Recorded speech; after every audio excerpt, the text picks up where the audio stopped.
Welchen Menschen geben wir den Wert auf sauberes Wasser? Und was für einen Preis hat das? Wer zahlt den Preis? Ich heiße Zoe Kugler und bin jetzt hier in Winterthur mit meinem Abschlussfilm «Buen Vivir en Tegernsee». Das bedeutet auf Deutsch «Gut leben».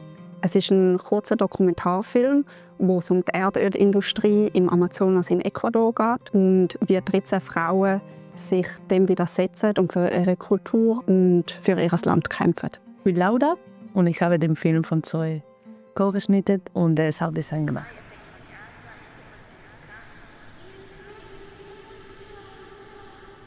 Was ist der Ausgangspunkt für den Film? Es hat, glaube ich, verschiedene Anfänge gehabt. Also zum einen habe ich Film studiert, habe ich ein Austauschjahr in Ecuador gemacht. Ich interessiere mich sehr fest für ökologische und soziale Gerechtigkeit. Mich hat interessiert, um mehr herauszufinden, auch über die globalen Machtstrukturen zwischen dem globalen Norden und dem globalen Süden. Und das war eigentlich ein konkreter Fall von einer Schweizer Firma, die mit Firmen in Ecuador zusammengearbeitet hat und wo auch sehr viel Korruption etc. involviert war. Und das war eigentlich so ein bisschen der Ausgangspunkt für die Recherche, die Verbindung zwischen der Schweiz und Ecuador und ich, wo wir jetzt in diesen zwei Welten gelebt haben.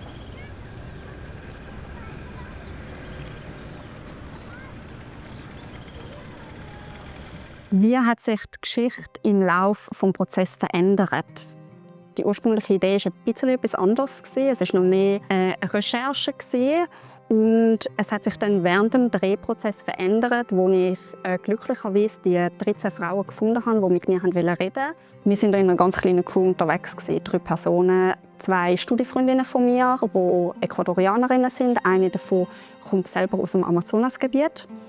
Und wir sind das dritte dort angegangen. Sie, die aus dem Amazonasgebiet kommt, hat ein bisschen Kontakt gehabt und dort haben wir angefangen. Und das hat sich dann eigentlich so organisch ergeben, dass wir immer versucht haben, über mehr Kontakt noch mehr Ansprechpersonen zu finden. Ich würde den Film auch als eine Art filmische Recherche bezeichnen. Ich habe eigentlich durch den Film auch versucht, mehr zu verstehen, was dort in dieser Region passiert und was eine weibliche Perspektive auf das Ganze geschehen ist, das vor Ort ist.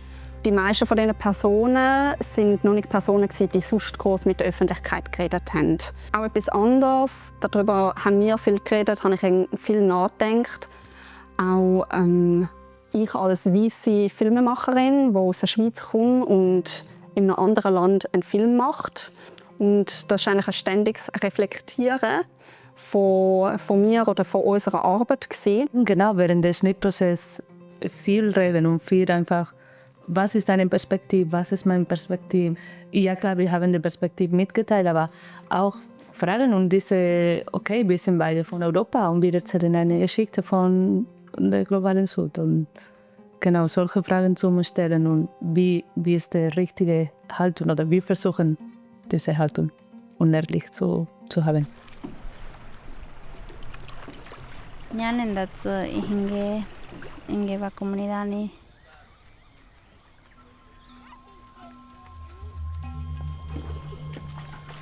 y o sea, es algo duro porque no se sabe, o sea, como siempre se ha estado consumiendo las aguas.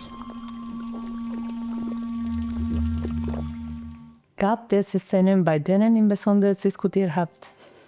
Viele? Ja.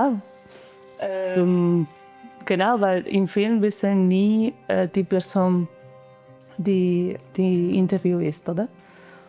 Und man muss in verschiedenen Ebenen arbeiten. Einfach was das Interview mitteilt mit der Emotion, was ist die assoziative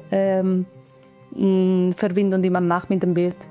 Und dann nachher kommt das Sounddesign und die Musik. Und wir haben ein paar Momente, die Bilder sind weggenommen von der Timeline, wiedergekommen.